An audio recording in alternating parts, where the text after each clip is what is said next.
Good morning, welcome to my channel. I'm Hilda and welcome to week 1 of the 9 weeks of Prevent Lower Back Pain Exercise and Movement series.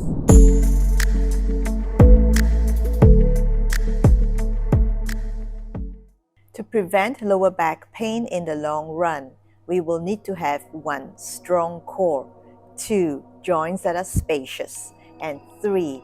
Spine that is mobilized or flexible. So this series of movements and exercises are designed to have 3 components in place to help us prevent lower back pain and also to empower us to know the right exercises to do so that we can really put any pain at all to the distant past or not let it happen at all. To start, we are going to strengthen our core. We're not going to do crazy abdominal exercises. That's not the intention. We want to build core connection because in preventing lower back pain, it needs to be functional to help us with daily tasks such as any heavy lifting that we do or any exercises that we do. That's when we need the protection the most. So it's more important to establish a connection to our core that will protect the lower back rather than crazy abdominal exercises that will just tighten up the superficial abdominal layer. Have your hands behind you. Scoop your belly in. Scoop, making it concave as much as possible. Round your lower back a little bit because when this is scooped in, this part will round up. Natural. Okay, now bend your elbows a bit. Scoop your belly in more. Slowly float your legs up. Point your toes down if possible. And from here, if you feel your wrist being pulled, you can also turn your fingers sideways and bring it broader. In this position, perhaps it's better, easier on your wrists and shoulders. And from here, you're going to start to rock. Let's do 1, 2, 3, and 4. Okay? One last time. Let's do 8 counts because we can't have too much of this. This is only good for us. 8 counts.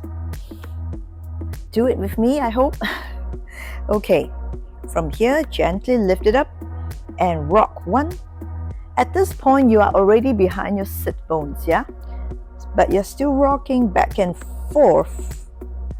2, 3, 4, 5, 6, 7, and 8. Woo! Lower abs firing. Let's repeat the same exercise but seated on the chair. This is going to be a little bit more challenging because it's also going to challenge how much we trust ourselves because we are on an elevated position. The range of motion is going to be even smaller than when we were on the mat. Okay, now from here, wriggle yourself slightly forward so that you are kind of behind your sit bones. Have both hands on the stool or chair and lean back. As you lean back, you got to scoop your belly in. You got to make sure your lower back is round. Okay? And then from here, same process. You're going to lift your legs up an inch off the floor and you're going to point your toes. Just like this, okay? So make sure your hands are securely held behind you so that you feel comfortable and secure. Okay, now from here, you're going to start rocking. Now, to some of us, even without rocking, by just staying in this position and scooping the belly is already a lot, you can stay here. But if you like a little bit more challenge, you can start rocking. Look at how little I'm rocking. That is the range of motion we want. A lot of times, really, less is more. When it comes to movements and exercises, we don't always have to do big movements to achieve big results. Small but deep movements like this goes a very, very long way. Okay, a few more times here. 1, 2, 3, 4. See if you can lean a little bit further back, scooping your belly more. Okay, scoop your belly more and go slightly further back. Make sure your spine is not straight. I need a round spine here, just to make sure you're not pushing from your lower back. And 5, 6, 7, one more, and 8. Stay here. Slowly return. Can we take things a notch higher? This time when we stay and hold at the end, we let go of our arms. Let's try. But of course, if you prefer to do the first option, it's all good. Okay, now from here again, scoop your belly in, round your lower back, point your toes. Now can you try to engage the back of the legs, squeezing your hamstrings, point your toes, lift your toes off the floor. So you are in the same position as we did just now. Keep your back round and you're going to start to rock. 1, 2, rock a little bit more if you can. 3, 4, 5, 6, 7, and 8. Stay. Open up. Hands reach out. Hold it at your center. Squeeze the back of the legs. Slowly bring yourself down. That is core connection and it's deep core work. We should really try to build this as much as possible in everything we do so that it will be the best way to prevent lower back pain or the risk of any injuries at all when we move on to do other exercises or carry heavy things in daily life and so on. We did strengthening the core just now, and this time we are going to start to mobilize our spine. But we're not going to do the full spine yet today since it's week 1. We are going to move the torso. We are going to actually start to give our rib cage a kind of circular motion. So you can mimic what I'm doing now. Put your hands by the side of your ribs. So if you look at where the bottom of your waist is and you look at where your armpit is, your hands need to be in the middle. Okay? And then from here, you're just going to use your own hand to guide you. Guide your torso in a circular motion. Just visualize a ring. You are going around a circle. Okay, so just think about your torso going around the circumference of a ring.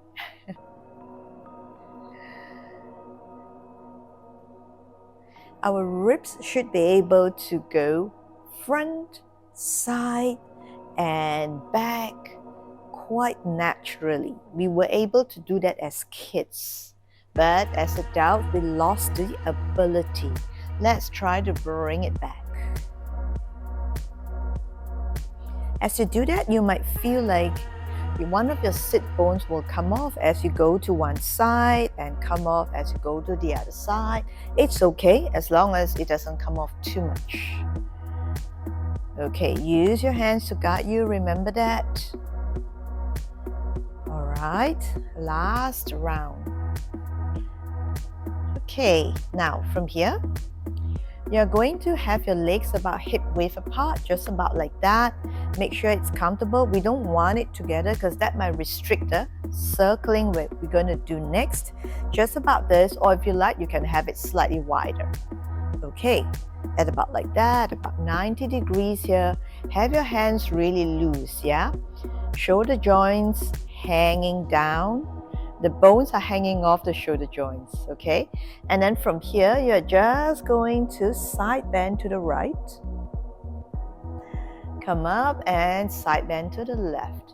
So imagine your bones are weighing down your shoulders. We want that, because when that happens, our joints will be released by the weight of the bones and gravity pulling us down.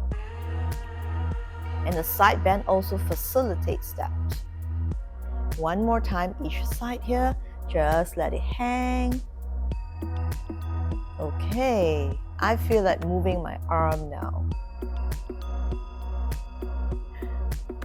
Alright, now from here, let's add more rotation. We're going to have the legs now 45 degrees. You're going to interlace your arms behind you, like this. Okay, and you're going to start to side bend to the right, circle to the front, side bend left, and come up. To the left, and come up. Let's do 4 more circles here. Side bend to the right, circle around your floating ribs in front, and come back up on the left. Side bend left, circle around your floating ribs, the middle part of your torso, and come back up again.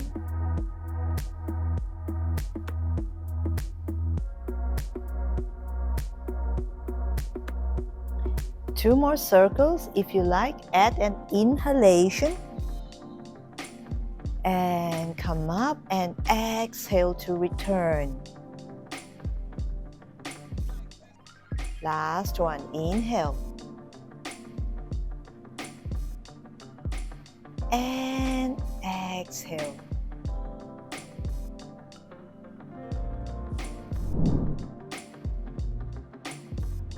We're going to rotate our shoulder joints now, which will in turn affect our upper back and our neck. Bring one arm up to touch the shoulder and followed by the other. So look at my elbows, they are both pointing to the sides, and that's what we want. From here, you're just going to try to see if you can bring your elbows to touch. As much as possible, bring it into the center and release. Again, bring it into the center and release. 2 more times, center, release, center, and release. Okay, now bring in the rib cage right now. As you bring your elbows to touch, can you bring your rib cage up? So my elbows will naturally go higher because I'm lifting my rib cage. Slowly circle the elbow downwards. Again, bringing the elbows to touch. Lift the rib cage. Elbows go higher and then open up. Now, if your elbows can't touch, it's okay. Just go to as far as you can with the intention of touching. Stay here if this is where you are. Bring it up and circle out. That is also very effective. Yeah, let's do 2 more. Wherever you are in your elbow, bring it up by lifting your rib cage and open up one last time here. Again. And circle down. So, which is the part that we are releasing as we do this? Obviously, the areas around the shoulders, but also here, the underarm, and guess what? The ribs under our breastbone. It's really important that we release this area because in most exercises, we do not actually work on this. Okay, let's do 1 more round. Bring the elbows to touch, rib cage up, circle downwards. 1, 2, add an inhalation if you like. As you circle out, you exhale 1 last time. and down. Now from here, you're going to start to bring your elbows back like me. So as you bring your elbows back, you may feel the stretching here. Okay, elbows back, stretching the front of your shoulders. Like this, like somebody is pulling your elbows back. Let's do 4 times here. 1, 2, 3, and 4. And you're going to go front. Bring your elbows together like clinking a champagne glass. Open up. Back to original position and bring your elbows back again. 1, 2,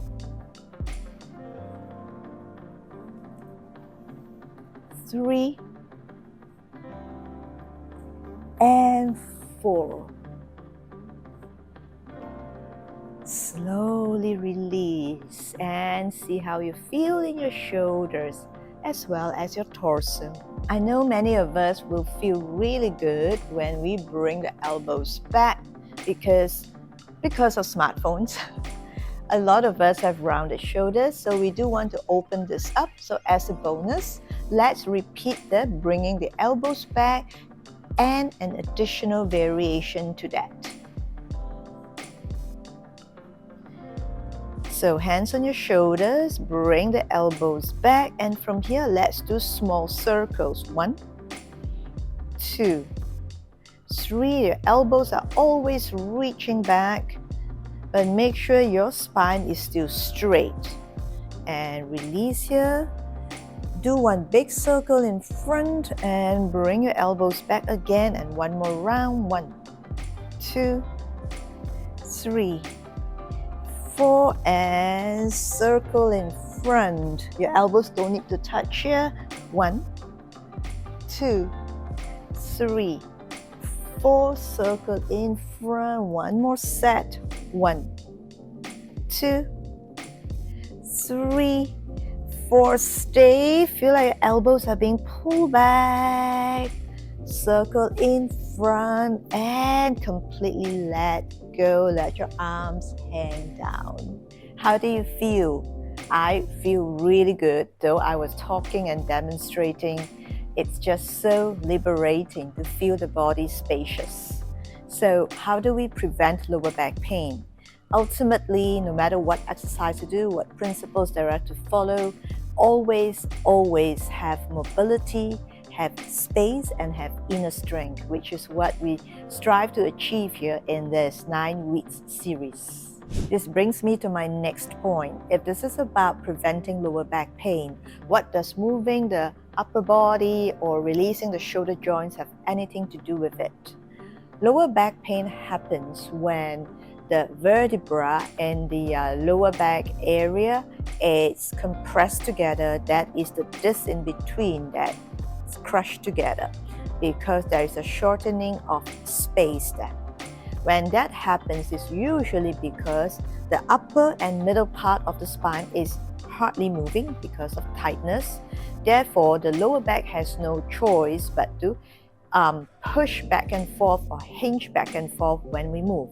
In other words, the lower back is doing the job that it's not supposed to. So it's either causing a lot of friction in that area that causes lower back pain, or rather the heaviness, the tightness, and the top and the middle part of the spine is just crushing down onto the lower back, causing it to shorten, which will also cause us pain. So to prevent that from happening, we must mobilize the upper back and the mid back to have space in the upper and middle region of our spine so that the lower back is free. It won't be crushed to point, and it won't have to compensate by doing the work that is not supposed to. So that's all I have for this time, week 1. I hope you like it. I hope you find it helpful. Do give me a thumbs up, subscribe to my channel, leave me a comment in the section below, blah blah blah, and see you in the next video. Thank you for your participation. Thank you for your viewership, and take care.